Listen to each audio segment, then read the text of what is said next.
I am Christopher Trout, editor-in-chief of Engadget, and as you have probably gathered by now, I am here with Matt McMullen, the creator of the RealDoll and the CEO and founder of RealBotics. And this is Engadget After Hours. So that video brought up a lot of memories for me, some a little creepy, to be real honest with you. I had a real eerie experience meeting Harmony for the first time. But I know a few things have changed. It's been almost a year. Can you tell us what's changed and where you're at in the production process?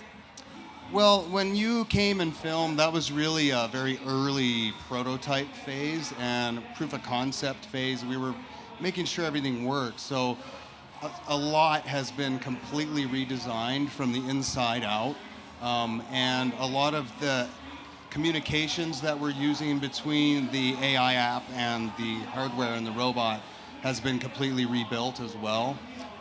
So now we have more or less stabilized the complete, engineering and design of the hardware for the robot. So I've already ordered enough to start building maybe 20 of them, and we have pre-orders at least that many. So we're already starting to build the first ones now, and we'll be probably towards the end of January. There'll be more or less a Buy Me Now button on the website. So as far as timeline, it's a first come, first serve. We have seen a huge amount of interest in this. What will the functionality of Harmony be when it comes out? Because I know when I saw her for the first time, the idea was it would be a modular head that you could attach to an existing RealDoll body. You had the option to buy a full doll with the head. Are you still there with that? Yeah, more or less. So it's been designed with the idea that someone who already owned a RealDoll could buy an adapter and attach this head to it. Most of our bodies will work in that way. But in the last year, we've also started research and development. We've figured out how to heat the whole body. We figured out how to place sensors in different spots in the body and how to get those sensors to communicate with the AI so that she can respond and know where you're touching her and how. And putting that data together with the accelerometer data, you'll be able to know if she's sitting or laying down, if she's moving or not moving, and what you're doing and how you're doing it. And that's really, I think, important for the intimacy factor. I know that everybody out here is waiting to actually see this thing work, so you want to try it out? It's a little noisy in here, but we'll try to get her to spit out a couple of replies here. So I'm gonna talk a little bit about the app before we get started. There is a companion app, like I said in the video before. Basically, you can download this thing now and be able to go through and look at, and create the personality and kind of test the artificial intelligence that they have. One of the things that Matt has going on now that he didn't have in the past was a remote control function. So when I saw it, it was all autonomous. Well, completely autonomous, not really, but when I would talk, it would talk back to me, that sort of thing. He's going to, for the purposes of this demo, use a remote control mode that he uses for demos, just to be clear. But I have experienced the opposite of this. I have experienced the actual back and forth.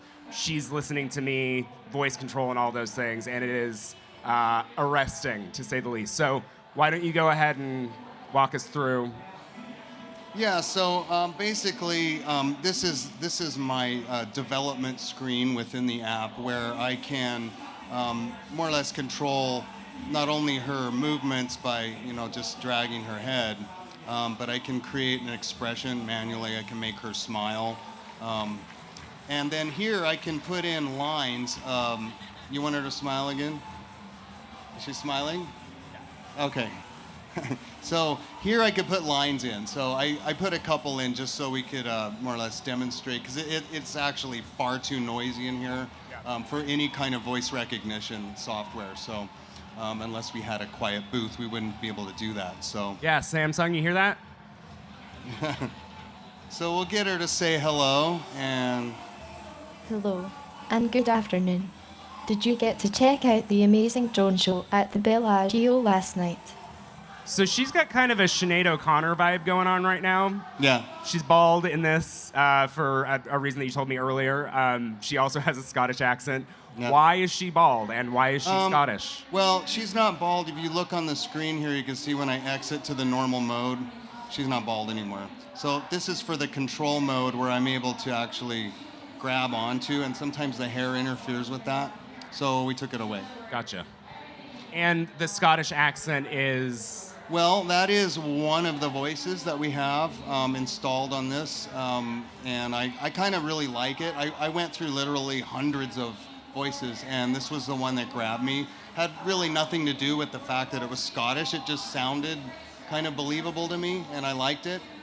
So we're looking at Harmony right now. You actually showed me something earlier today that I don't think anybody except for us has seen. Right. And you're going to show the rest of the world now, right? Yeah, so basically what I want to show is that this is not just a robot. This is a platform, and the face is actually modular. The same way that within the app you can change the personality settings and create a separate profile and a separate avatar, you're able to remove and attach a different face to the same robot very easily.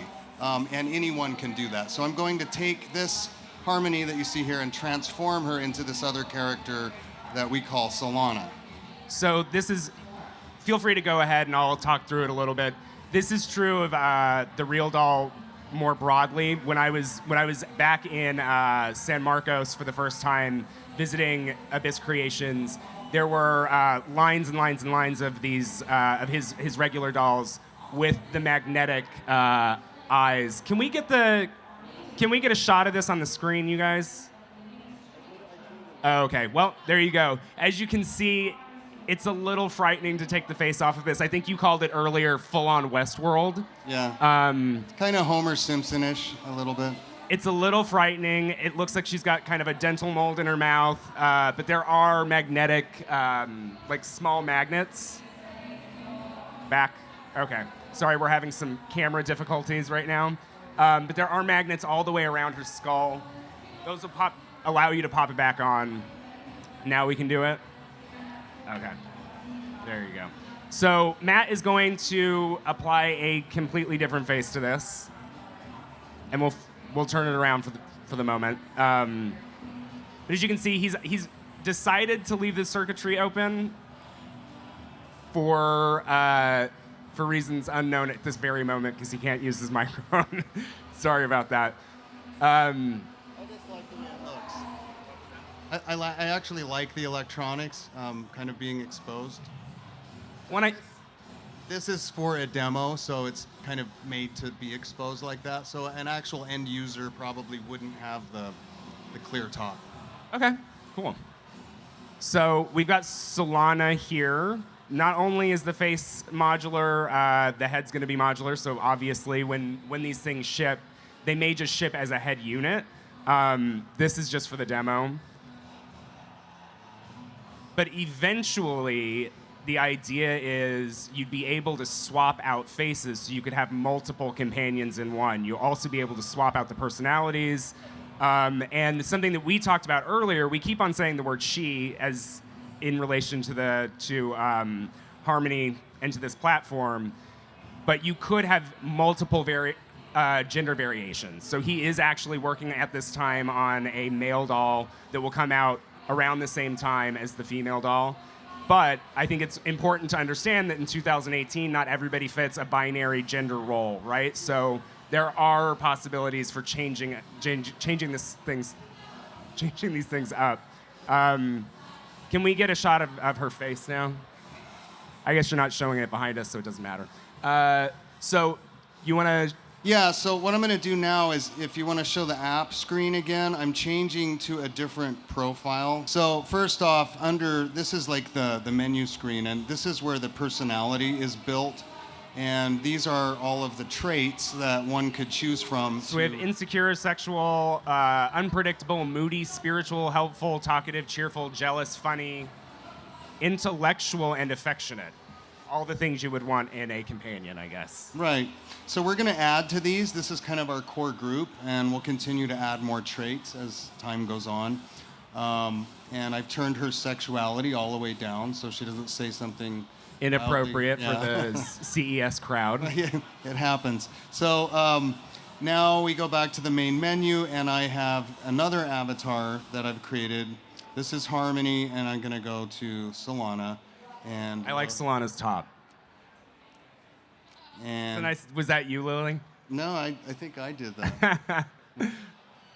And then I go to the voice, make sure that it's kind of where I want it. And so now we're going to get a different voice coming out.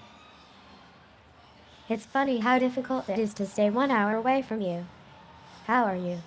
So when you do end up creating the male doll, will there be different features for the male doll than the female doll? Like if I had the female head, would I then be able to just put a male doll's face on it, or? There are going to actually be two separate head platforms. This is the smaller of the two.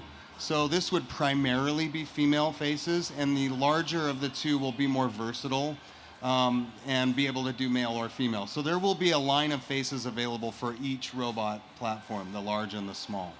Because when we met initially, the idea was you were going to launch with a female doll and then possibly do a male doll down the road. Right. What made you change your mind?